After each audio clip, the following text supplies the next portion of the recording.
नमस्कार, मैं हूं निखिल और आप देख रहे हैं दी लल्लन टॉप शो। भारत में संवाद की प्राचीन और गौरवशाली परंपरा रही है। धर्म और समाज के जटिल से जटिल मुद्दों पर लंबी लंबी बहसें होती रही हैं। बहस के दौरान विद्वान अपने मत के समर्थन में कोई भी तर्क प्रस्तुत कर सकते थे। बस एक शर्त थी कि भाषा की मर्यादा और संयम बना रहे। संवाद में क्रोध या घृणा के लिए कोई जगह नहीं रही थी। आपने आदि शंकराचार्य और मंडन मिश्र के बीच शास्त्रार्थ का किस्सा सुना होगा। दोनों के बीच शास्त्रार्थ में निर्णायक बनी मंडन मिश्र की पत्नी भारती। मंडन मिश्र और आदि शंकराचार्य दोनों प्रकांड पंडित थे और 16 दिन तक कोई हारा नहीं। कहा जाता है कि तब भारती ने अपने ही पति के खिलाफ जाते हुए आदि शंकराचार्य को विजयी घोषित कर दिया था। ये देखकर सब दंग रह गई। तब भारती ने बताया कि मंडन मिश्र के गले में पड़ी माला के फूल क्रोध किताब से सूख गए हैं क्योंकि वो हार रहे थे, लेकिन आदि शंकराचार्य के गले में पड़ी माला के फूल अब भी ताजे हैं। ये कहानी यहाँ से और आगे जाती है, लेकिन कहानी के इस पहले हिस्से का सबक बहुत अहम है कि किसी जटिल बहस में क्रोध या किसी दूसरे दुर्गुण को लाने का परिणाम अच्छा नहीं होता। आज हम डिबेट के नाम पर जो देख रहे हैं उसकी तुलना मंडन मिश्र और आदि शंकराचार्य के बीच हुई बहस से करना बेवकूफ़ी होगी, लेकिन सबक यहाँ भी लागू है कि बहस के दौरान क्रोध या घृणा से कही गई बातों का परिणाम अच्छा नहीं होता। सवाल ये बिल्कुल नहीं है कि क्या कोई धर्म या धार्मिक शख्सियत आलोचना से ऊपर हो सकती है। सवाल ये है कि आलोचना का तरीका क्या होगा, उसका मंच क्या होगा और उसके लिए शब्द कौन से होंगे। नुपुर शर्मा प्रवक्ता से पूर्व प्रवक्ता हो गई, अब निलंबित भी हैं। नवीन जिंदल तो पार्टी से ही रुखसत कर दिए गए, लेकिन उन्होंने जो किया उसे भारत लगातार दूसरे दिन भुगतता रहा। पैगंबर मोहम्मद के अपमान को लेकर 5 जून को खाड़ी देशों ने भारत के राजदूतों को बुलाकर विरोध दर्ज कराया। विदेश मंत्रालय के अधिकारियों को रात की शिफ्ट लगाकर बयान जारी करने पड़े, क्योंकि बात सिर्फ भारतीय सामान के बॉयकॉट की नहीं थी, इतनी मेहनत से साधे गए अंतर्राष्ट्रीय संबंधों पर आंच आने लगी थी। आज यानी कि 6 जून को इन सारी बातों की गूंज घरेलू राजनीति में सुनी जा रही है और पूरी दुनिया में छपे और छप रहे अखबारों में इस कांड का जिक्र हो रहा है। जहां भारत की विदेश नीति की सफलता का जिक्र होता था, वहां डैमेज कंट्रोल के लिए उठाए गए कदमों की बात चल रही है। तो आज दिन की बड़ी खबर में हम इसी विषय की परतें टटोलेंगे, लेकिन पहले गौर कीजिए दिन के वीडियो पर।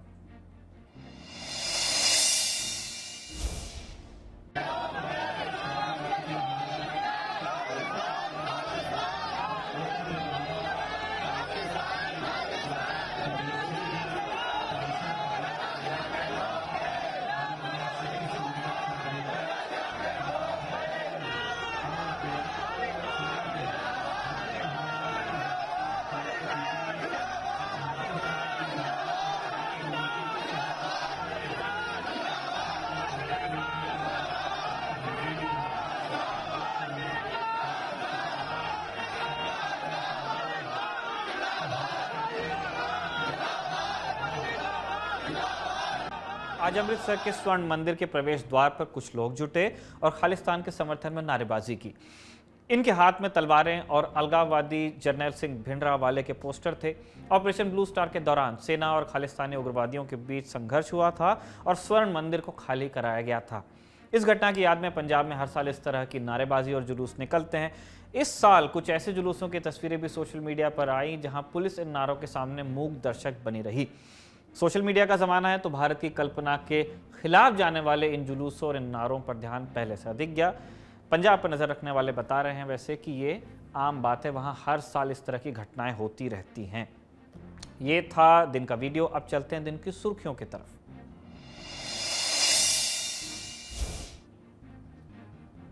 पहली सुर्खी एक दुखद हादसे से जुड़ी है। 5 जून को मध्य प्रदेश के पन्ना जिले से श्रद्धालुओं को तीर्थ यात्रा पर ले जा रही एक बस उत्तराखंड के उत्तरकाशी जिले में एक खाई में गिर गई। इस हादसे में 26 लोगों की जान चली गई है और 4 लोग घायल हुए हैं, जिनका इलाज देहरादून के अस्पताल में चल रहा है। मध्य प्रदेश के मुख्यमंत्री शिवराज सिंह चौहान 5 जून की रात को ही देहरादून चले गए थे, जहां उन्होंने उत्तराखंड प्रशासन के अधिकारियों के साथ बैठक करके राहत एवं बचाव अभियान की जानकारी ली।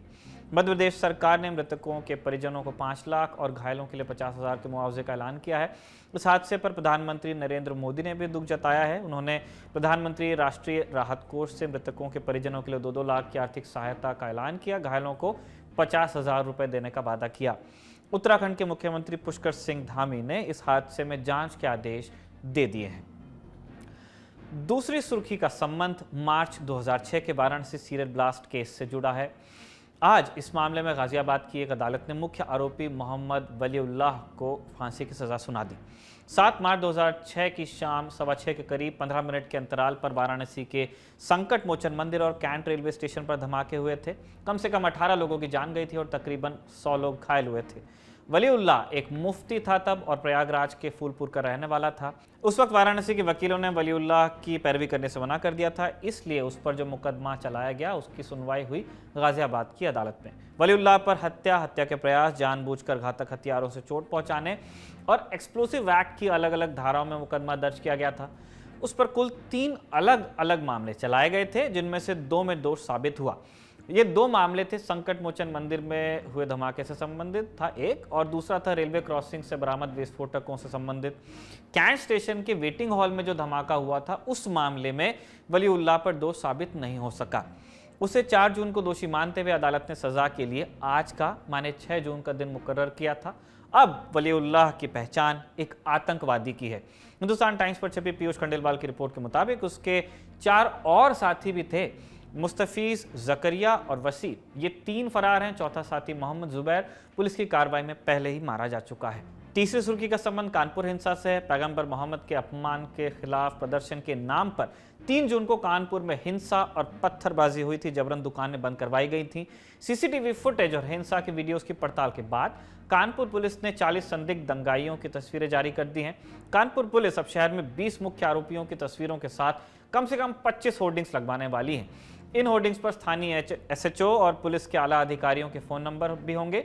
इन पर जानकारी देने वालों की पहचान गुप्त रखने का वादा किया गया है पुलिस विभाग की तरफ से। अब तक पुलिस 38 लोगों को गिरफ्तार कर चुकी है। पुलिस का कहना है कि उसने कम से कम 100 पत्थरबाजों और संदिग्ध दंगाइयों की पहचान कर ली है। जल्द ही इन सब पर कानूनी कार्रवाई की जाएगी। चौथी सुर्खी पंजाबी गायक सिद्धू मूसेवाला की हत्या के मामले से जुड़ी है। पंजाब पुलिस ने इस मामले में 2 और लोगों के नाम संदिग्धों की सूची में डाल दिए हैं। मूसेवाला की हत्या 29 मई को हुई थी, माफ कीजिएगा। इस रोज जब वो अपने घर से निकल रहे थे, एक युवक उनके साथ सेल्फी लेने की कोशिश करता नजर आ रहा है सीसीटीवी फुटेज में।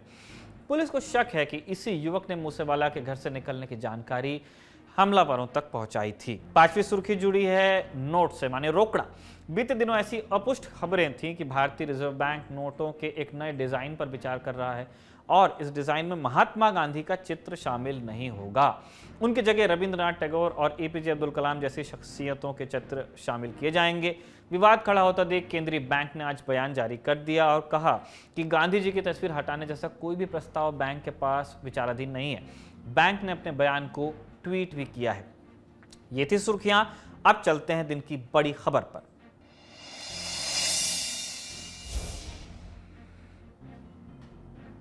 ऐसी वाणी बोलिए मन का आपा खोए, औरन को शीतल करे आपहु शीतल होए। कबीर दास जी के सबसे प्रचलित दोहों में से एक है। आमतौर पर कक्षा 6ठी या 7वीं में बच्चों को पढ़ा दिया जाता है। लाइनें इतनी सरल है कि हमेशा याद रहती हैं, समझने में बहुत कोशिश नहीं करनी पड़ती। दुर्भाग्यवश आजकल डिबेट के वक्त इसका मतलब हर कोई भूल जाता है। लाइनें बदलकर हो जाती हैं कि ऐसी वाणी बोलिए सबसे झगड़ा होए। पंचम स्वर पर कोई एंकर सवाल करता है। उद्वेलित उन्माद के सप्तम स्वर पर वक्ता, प्रवक्ता और नेता जवाब देने लगते हैं। बात का बतंगड़ बन जाता है और बतंगड़ बड़े विवाद की शक्ल भी ले लेते हैं। कई बार यही विवाद भौगोलिक सीमाओं के पार पहुंच जाते हैं। इंटरनेट के जमाने में एक बयान क्या कर सकता है, बीजेपी प्रवक्ता से पूर्व प्रवक्ता हो चुकी नुपुर शर्मा के तौर पर उदाहरण हम सबके सामने है।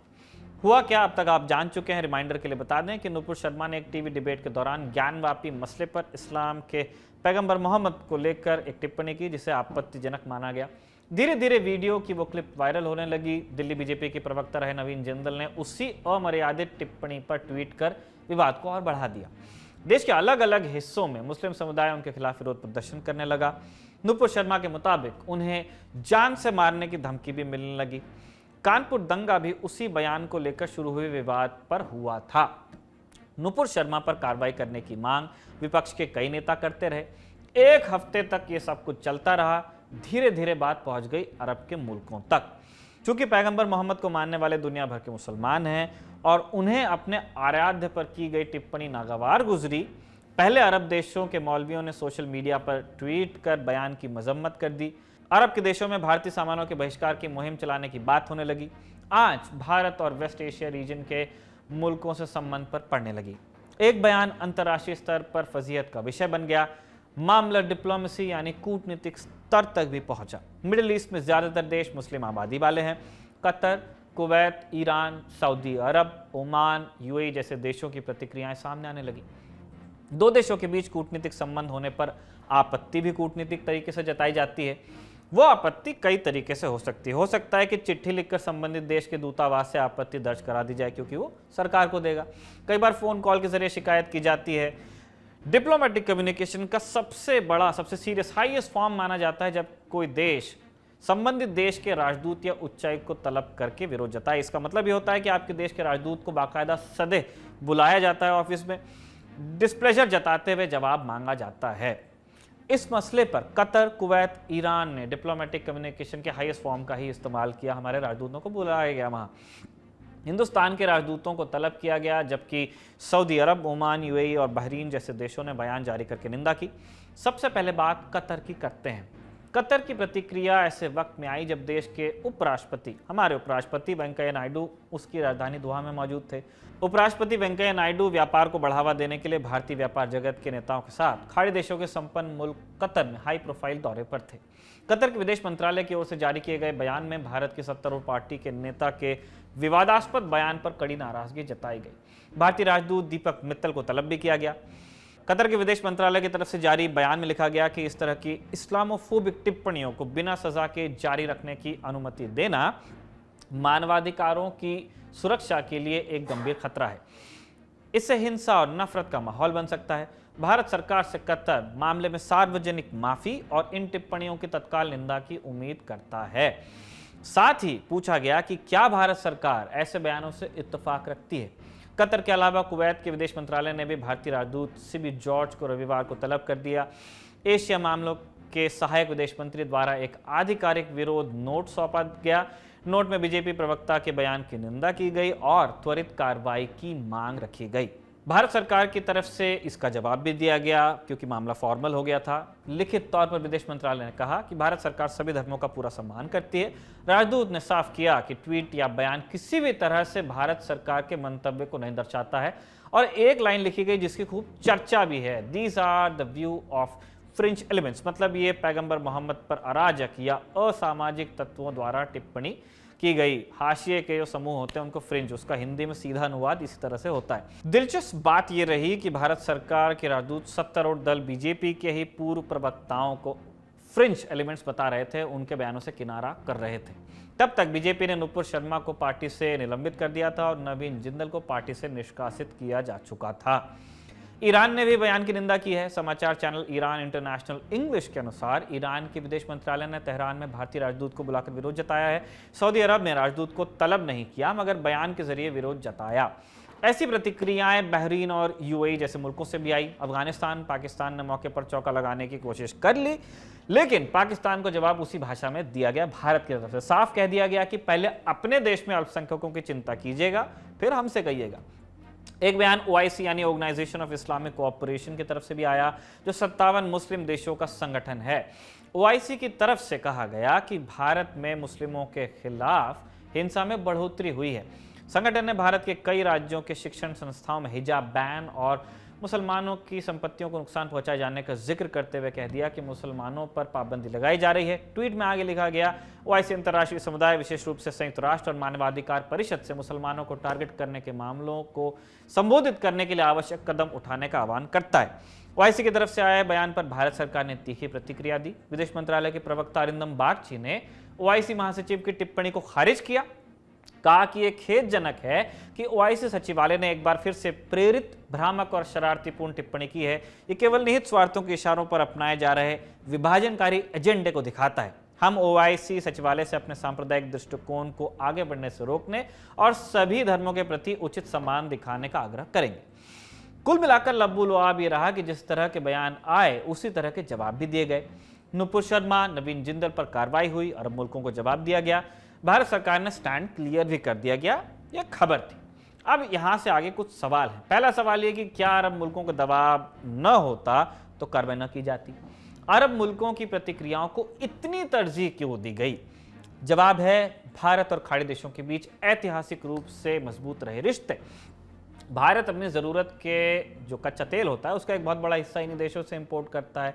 इसके अलावा विदेश मंत्रालय के डेटा के मुताबिक लगभग 76 लाख भारतीय मिडिल ईस्ट देशों में काम करते हैं। कोरोना महामारी की चोट से अभी तक भारतीय अर्थव्यवस्था पूरी तरह से उबर नहीं पाई है, हम जानते ही हैं। ऐसे में अगर ये मामला ज़्यादा तूल पकड़ता है तो इससे देश की आर्थिक सेहत को नुकसान पहुंचने की संभावना थी, आशंका। भारत अपनी ज़रूरत का कुल 52% से ज़्यादा तेल इन्हीं देशों से आयात करता है। खाड़ी सहयोग परिषद यानी कि जीसीसी, जिसमें कुवैत, कतर, सऊदी अरब, बहरीन, ओमान और यूएई शामिल हैं, 2020-21 में भारत ने $90 अरब का व्यापार किया था इन देशों के साथ। इसके अलावा भारत को फॉरेन रिजर्व का एक बड़ा हिस्सा यहीं से मिलता है, रेमिटेंसेस, ये लोग जो अपनी तनख्वाह से भेजते हैं। एक और चीज़ है जिसका जिक्र यहाँ होना चाहिए, आपको याद होगा, अनुच्छेद 370 को जब निष्प्रभावी किया गया, पाकिस्तान ने पुरजोर विरोध किया, मगर तब मिडिल ईस्ट के ज़्यादातर देश भारत के साथ खड़े हुए थे। यहाँ तक कि ओआईसी ने भी मुस्लिम देश होने के बावजूद पाकिस्तान की बात को तरजीह नहीं दी थी। अंतर्राष्ट्रीय स्तर पर इस पूरे घटनाक्रम पर राजनीतिक प्रतिक्रियाएं क्या रही, अब उन्हें भी सुनिए। भारत माफी मांगे, ऐसी गलती भारत ने नहीं की है। गलती भारतीय जनता पार्टी ने की है, उसका खामियाजा देश क्यों भुगतेगा? आज प्रधानमंत्री को उनके राजधर्म के बारे में याद दिलाया जा रहा है कतर और कुवैत द्वारा। इससे ज्यादा शर्मनाक बात हम सबके लिए और क्या हो सकती है? एक प्रधानमंत्री और उसकी पार्टी ने हम सबका सर नीचे झुका दिया और भारत माफी मांग रहा है। हमें इस बात को हम स्वीकार नहीं करते कि इसमें किसी भारतीय की गलती है। भारत संविधान की मूल्यों को सदैव आदर करता है। नहीं करते होंगे भारतीय जनता पार्टी वाले तो वो भुगते खामियाजा, वो मांगे माफी। भारत को माफी नहीं मांगनी चाहिए। मैं देश के प्रधानमंत्री को जब भिवंडी में मैं जनसभा को एड्रेस कर रहा था, उस वक्त भी प्रधानमंत्री से अपील किया कि आप देश के प्रधानमंत्री हैं, आप अपने नेशनल स्पोक्स पर्सन के खिलाफ एक्शन लीजिए। ये गलत कहा उन्होंने, मगर देश के प्रधानमंत्री टस से मस नहीं हुए। और 10 दिन के बाद, क्योंकि गल्फ कंट्रीज में यह मसला बहुत बड़ा हो चुका था, इसलिए हालत मजबूरी में देश के प्रधानमंत्री ने अपने नेशनल स्पोक्स पर्सन के खिलाफ एक्शन लिया। ये सरासर गलत है। गलत इसलिए है क्योंकि एक्शन तो आपको 10 दिन पहले लेना था, जब मैं बहैसियत एक भारत के इंडियन सिटीजन के, मेरा मजहब मुसलमान, मैं मुसलमान हूं, हम आपसे अपील कर रहे हैं, डिमांड कर रहे हैं कि आप एक्शन लीजिए। अब एक्शन नहीं लेते आप। सर्वधर्म संभाव तो हमारी नीति है। सर, नुपुर शर्मा और नवीन जिंदल को एक्सपेल कर दिया, इस पे क्या कहना चाहेंगे? और दीजिए आखिरी सवाल, इस पे क्या कहना चाहेंगे? सॉरी। राजनीतिक प्रतिक्रियाओं के बाद अब यहां से कुछ सवाल और हैं जो हम आपके सामने रखना चाहते हैं। अरब देशों का दखल देश की हार है या जीत? कार्रवाई सुधार है या देश का झुकना? इस 2 सवाल हैं बड़े। हमें लगता है कि किसी शिकायत पर की गई कार्रवाई को हार या जीत मानने से बचना चाहिए। ऐसा करके हम इंसाफ के माहौल को कमजोर करते हैं। अगर हमें लगता है कि हमारे साथ अन्याय हुआ है तो हम न्याय चाहते हैं। न्याय बिना भेदभाव और दिक्कत के समय पर मिले, ऐसी एक सभ्य समाज से अपेक्षा रहती है। न्याय देने वाला शिकायत सुनकर राहत देता है, न्याय करता है, फैसला देता है। इसका मकसद होता है सुधार। ऐसे में एक नज़ीर बनती है कि दूसरे ऐसा न करें। इससे जब हम हार जीत के चश्मे से देखने लगते हैं तो सबका नुकसान होता है। ये दुश्मनी और नफरत को बढ़ावा देता है, आपसी समझ को कमजोर करता है, अविश्वास को बढ़ाता है, क्योंकि तब शिकायत पर राहत देने वाले को ही लगने लगता है कि क्या उसने न्याय करके कुछ गलत कर दिया। दूसरा बिंदु जिस पे आपको गौर करना चाहिए, दोषी में सुधार और प्रायश्चित की जगह हार की निराशा और द्वेष सक्रिय हो जाता है। जब जश्न मनता है, राहत पाने वाला खुद को विजेता समझकर आक्रामक हो जाता है, अहंकारी बन असंतोष की वजह बनता है। इंसाफ देने वाले से जुड़े लोग उससे नाराज होने लगते हैं। जो समर्थक होते हैं उन्हें लगता है कि हमारे साथ धोखा हो गया। ऐसे में इंसाफ वाला अपनी साख बचाने के लिए आगे ऐसे फैसले लेने में संकोच करने लगता है। अंत में होता यह है कि न्याय से चलने वाले समाज का उद्देश्य भटक जाता है, स्कोर सेटल होने लगते हैं। इस बार भी ऐसा ही कुछ करने की कोशिश की जा रही है। अपने अपने तरह के नैरेटिव्स गढ़े जा रहे हैं। कैसे? कुछ पर गौर कीजिए। कुछ लोग ऐसे हैं जिन्हें लग रहा है कि बीजेपी सरकार पर पड़े अंतर्राष्ट्रीय दबाव को बर्दाश्त नहीं कर सकी।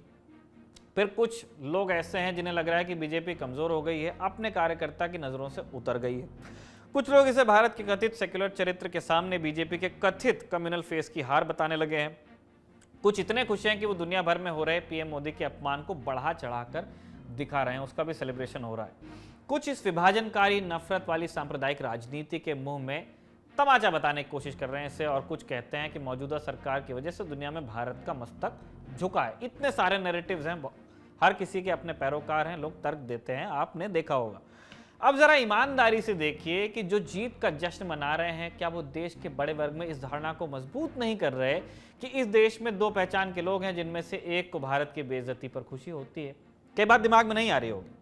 क्या यहाँ ऐसा नहीं लगता कि सरकार और देश को एक मान लिया गया है और हम सरकार को नीचा दिखाने के चक्कर में देश को नीचा दिखाने लगते हैं? क्या किसी संप्रभु देश के नागरिकों के लिए एक गर्व का विषय हो सकता है कि बाहरी देशों के दबाव में उनका देश झुके? क्या हमें कुछ भी ऐसा करना चाहिए कि किसी एक दल का पर्टिकुलर राजनीतिक एजेंडा हमारे पूरे देश का चरित्र साबित किया जाए और हम उसमें बहने लगें?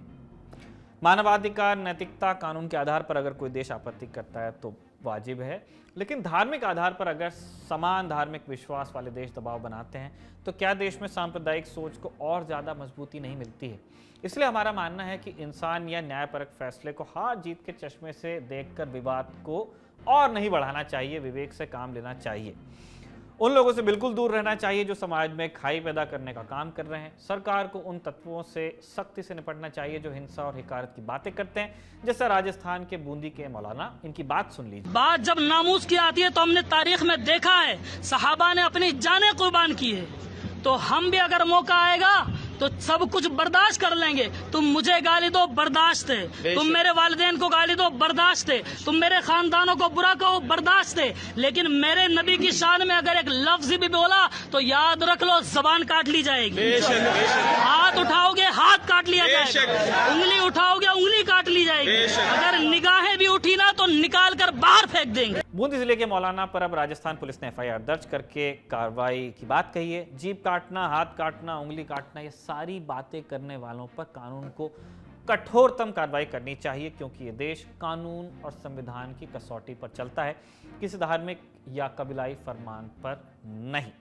भारत संवाद का देश है। इस देश में किसी भी चीज़ पर बहस हो सकती है, लोग अपनी बात खुलकर रख सकते हैं, लेकिन जैसा कि हमने कहा, हम बहस का देश है, ना कि एक दूसरे पर जूतम पैजार करने का, एक दूसरे की भावनाओं को आहत करने का। भाषा के संयम के साथ अपनी बात ज़रूर रखी जानी चाहिए। किसी चीज़ में कोई खोट लगे, कोई खामी लगे, उससे सुधार करने के लिए ज़रूरी नहीं है कि आप उस समूह से आए तभी आप बात कह सकते हैं। दूसरे समूह के लोग भी कह सकते हैं, अपनी बात रख सकते हैं, लेकिन उसका एक तरीका है। चीज़ें तरीके से होंगी तब इस तरह के विवादों से हम बच पाएंगे। आखिर में कू की राय। आज हमने कू पर जनता से पूछा था कि क्या भड़काऊ डिबेट से विदेश में भारत की छवि खराब होती है। हाँ में जवाब दिया है 75% लोगों ने, ना में जवाब दिया है 25% लोगों ने। आप भी कू पर हमारे पोल्स का हिस्सा बन सकते हैं। बनना अगर चाहते हैं तो कू पर दी ललन टॉप को फॉलो कीजिए। हम कू पर आपसे अलग अलग मुद्दों पर राय लेते रहेंगे। अपनी राय आप हमें कमेंट बॉक्स में बता सकते हैं या फिर #LTShow के साथ कू करके भी बता सकते हैं। इसी खबर से जुड़ा एक और अपडेट जिसे हम आपके साथ में बांटना चाहते हैं। नूपुर शर्मा और नवीन जिंदल दोनों ने अपने बयान के लिए अनकंडीशनल अपॉलॉजी इशू कर दी, बिना शर्त माफी मांग ली है, लेकिन दोनों के खिलाफ मामले दर्ज हो रहे हैं देश के अलग अलग हिस्सों में और गिरफ्तारी की मांग अब भी चल रही है। नवीन जिंदल ने कहा है कि उनके परिवार को खतरा है, उनको धमकी दी गई है। इस संबंध में उन्होंने एफआईआर भी दर्ज कराई है। अब आपसे मुलाकात होगी अगले एपिसोड में, तब तक अपना ध्यान रखिए। शुभ रात्रि।